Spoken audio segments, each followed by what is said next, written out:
आने वाले दिनों में आपको कुछ राज्यों पर निगाह रखनी होगी। महाराष्ट्र, बिहार, उत्तर प्रदेश और हरियाणा।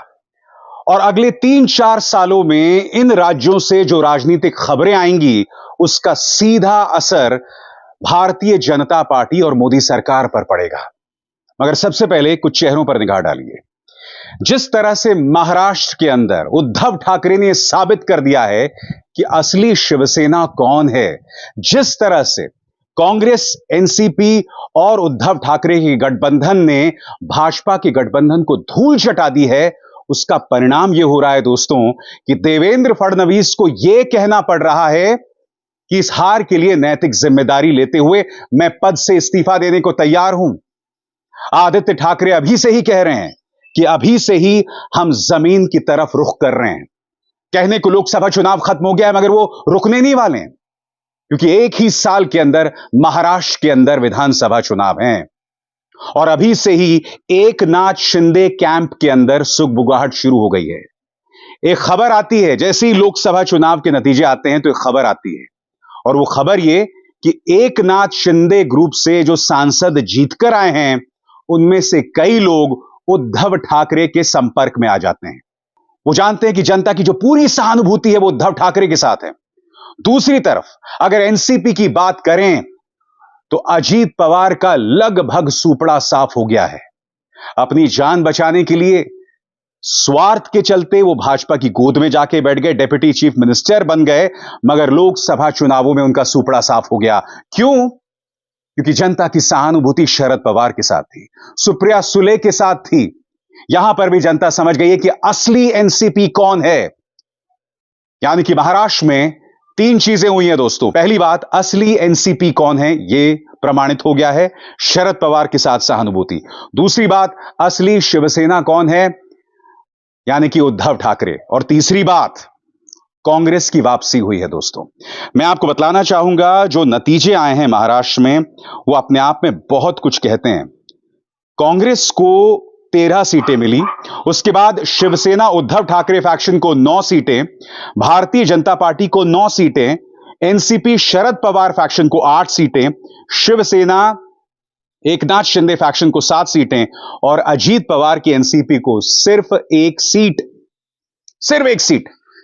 जिससे पता चलता है कि महाराष्ट्र में अब असली शिवसेना कौन है, असली एनसीपी कौन है, और आने वाला विधानसभा चुनाव कौन जीतने जा रहा है।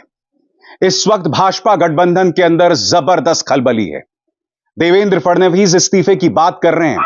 उन लोगों को समझ नहीं आ रहा है कि हम करें तो करें क्या, जाएं तो जाएं कहां। जी हां, यह हालत हो गई है।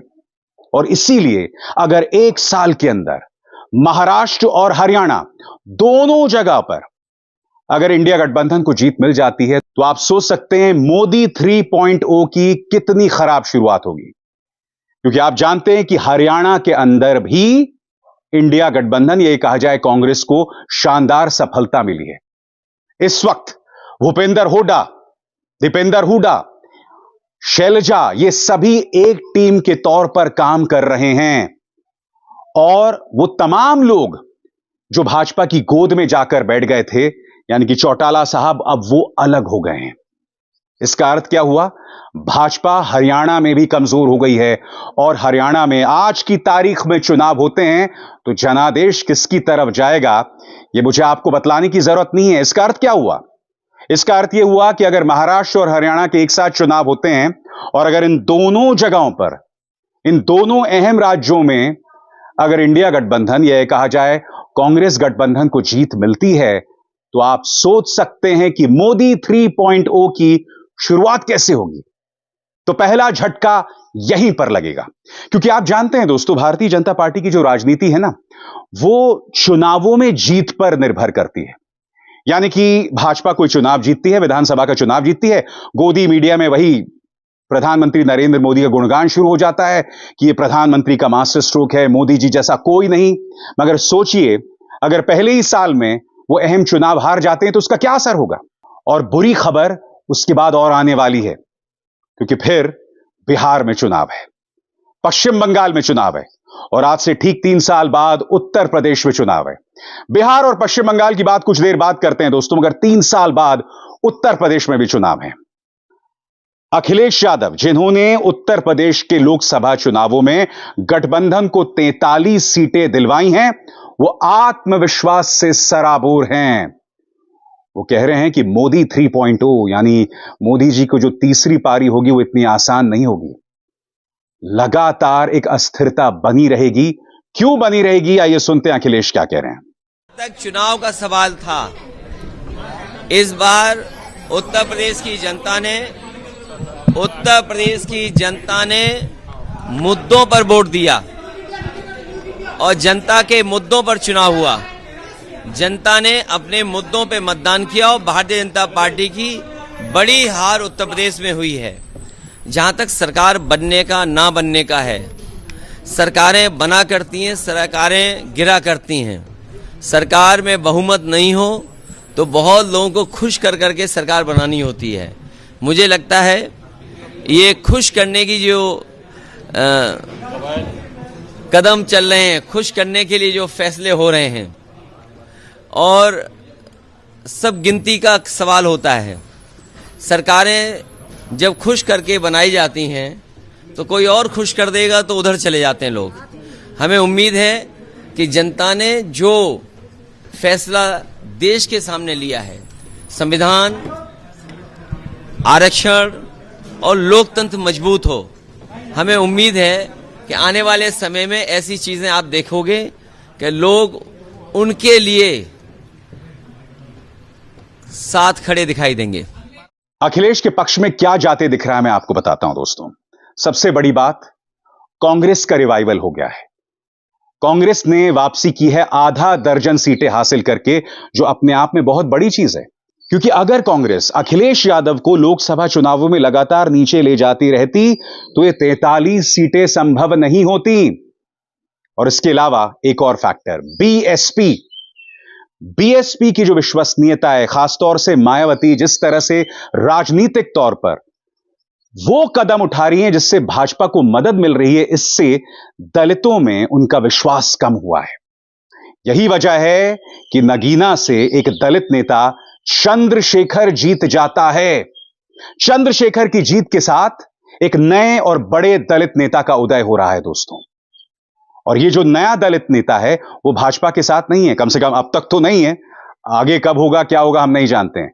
वो इस वक्त सेक्युलर ताकतों के साथ, धर्मनिरपेक्ष ताकतों के साथ हैं।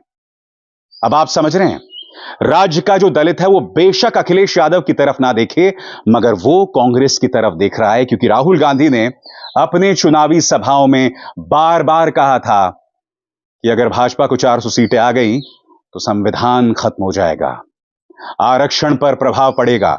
और यह उनकी कल्पना की उड़ान नहीं थी, क्योंकि भाजपा के बड़े बड़े नेता 400 सीट हासिल करके संविधान को बदलने की बात कर रहे थे। यही वजह है कि दलित अब कांग्रेस की तरफ दोबारा देख रहे हैं। बहन मायावती से उनका मोहभंग हो रहा है। और क्यों हो रहा है मैं आपको बताऊं। वो इसलिए हो रहा है क्योंकि आपको याद होगा, दलितों में मायावती के उत्तराधिकारी थे जिनका नाम आकाश आनंद था। आकाश लगातार भाजपा पर हमला बोल रहे थे, मगर बहुत ही रहस्यमय तरीके से उन्हें चुनाव प्रचार से हटा दिया जाता है।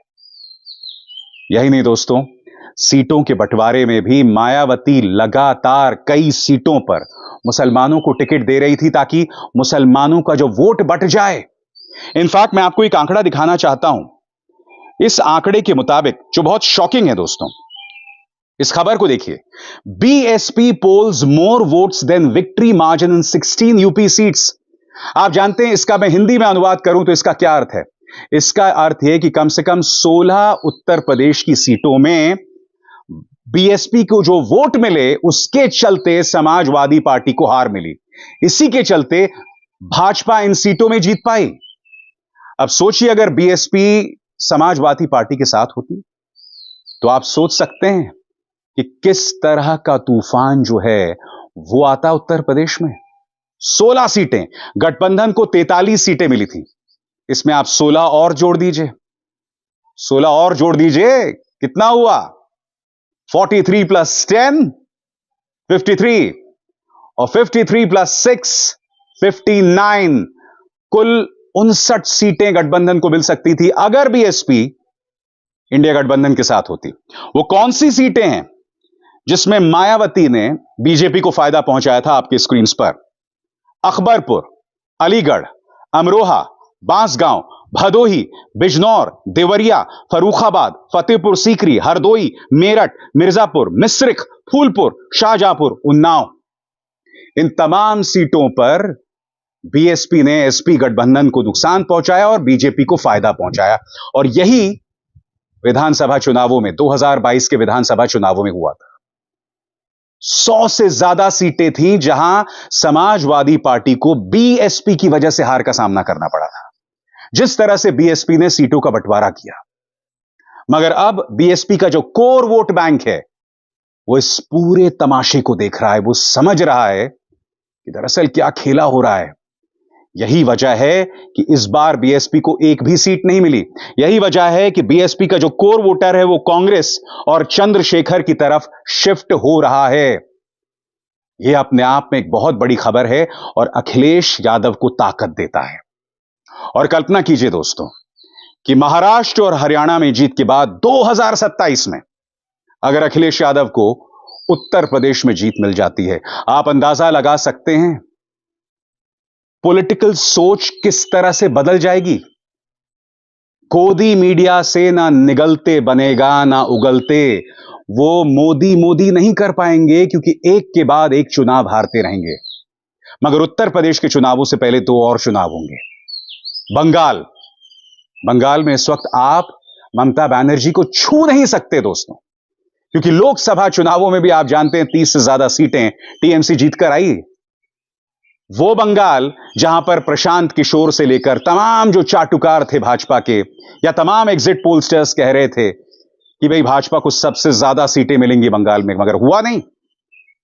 तो मान के चलिए कि ममता बनर्जी को दोबारा सफलता बंगाल में मिलेगी, क्योंकि बंगाल में भी जब चुनाव होगा तो उससे प्रधानमंत्री नरेंद्र मोदी की साख का मुद्दा बना दिया जाएगा। मगर समानांतर तौर पर भारतीय जनता पार्टी की मुश्किलें उत्तर प्रदेश में बढ़ेंगी, क्योंकि उत्तर प्रदेश में अभी से सुगबुगाहट है Gujarat lobby versus Uttar Pradesh lobby की। उत्तर प्रदेश में भाजपा की जो इकाई है वो लगातार कह रही है कि जिस तरह से अमित शाह ने सीटों का बंटवारा किया उसका नुकसान जो है भाजपा को हुआ। इसीलिए अमित शाह का फरमान जो है वो नहीं चल सकता उत्तर प्रदेश में। यानी आने वाले दिनों में अमित शाह बनाम योगी आदित्यनाथ का जो जंग है वो और बढ़ने वाली है, और इसका फायदा अखिलेश यादव जरूर उठाएंगे। हर गुजरते दिन के साथ यह टकराव बढ़ेगा, क्योंकि देखिए दोनों ही सूरतों में यहां पर भाजपा को नुकसान है। अगर अमित शाह कमजोर होते हैं, गुजरात लॉबी कमजोर होती है, यानी कि केंद्र में प्रधानमंत्री नरेंद्र मोदी और अमित शाह कमजोर होंगे। और यहां पर अगर अमित शाह हावी होते हैं, उत्तर प्रदेश के अंदर प्रधानमंत्री नरेंद्र मोदी हावी होते हैं, तो भाजपा के अंदर सिर्फ टव्वल शुरू हो जाएगी, आंतरिक जंग जैसे हालात शुरू हो जाएंगे। अभी से कई भाजपा के नेता कह रहे हैं कि किस तरह से योगी आदित्यनाथ को दरकिरार करने की कोशिश की जा रही है। और जहां तक इंडिया गठबंधन की बात है, उनके सामने एक और चुनौती है, वो है बिहार की। दोस्तों बिहार की कोई बात नहीं कर रहा है, क्यों? क्योंकि बिहार में महागठबंधन को 40 में से 10 सीटों के आसपास मिले हैं। मगर यह ना भूलें कि पिछली बार उन्हें सिर्फ 1 सीट मिली थी। तेजस्वी अकेले ये चुनाव लड़ रहे थे, उनके साथ ऐसा कोई बड़ा नेता नहीं था। मगर उनका मुकाबला किसके साथ था? उनका मुकाबला था बिहार के अंदर प्रधानमंत्री नरेंद्र मोदी, जो निर्विवादित तौर पर निहायत ही लोकप्रिय हैं, नीतीश कुमार का वोट बैंक, जितन राम मांझी का वोट बैंक, चिराग पासवान का वोट बैंक। तेजस्वी अकेले इससे मुकाबला कर रहे थे। मगर यह भी ना भूलें कि पिछली बार जो विधानसभा चुनाव हुए थे, तेजस्वी यादव अपने दम पर कम वक्त में कैंपेनिंग करने के बावजूद सिंगल लार्जेस्ट पार्टी के तौर पर उभरे थे। आपको क्या लगता है जब बिहार में चुनाव होंगे इस बार तो क्या होगा? क्योंकि प्रशासनिक तौर पर नीतीश कुमार की विश्वसनीयता लगातार खत्म होती जा रही है, और क्योंकि उनकी विश्वसनीयता खत्म हो रही है दोस्तों, जाहिर सी बात है लोग अब तेजस्वी की तरफ देख रहे हैं। क्यों? क्योंकि तेजस्वी मुद्दों की बात कर रहे हैं।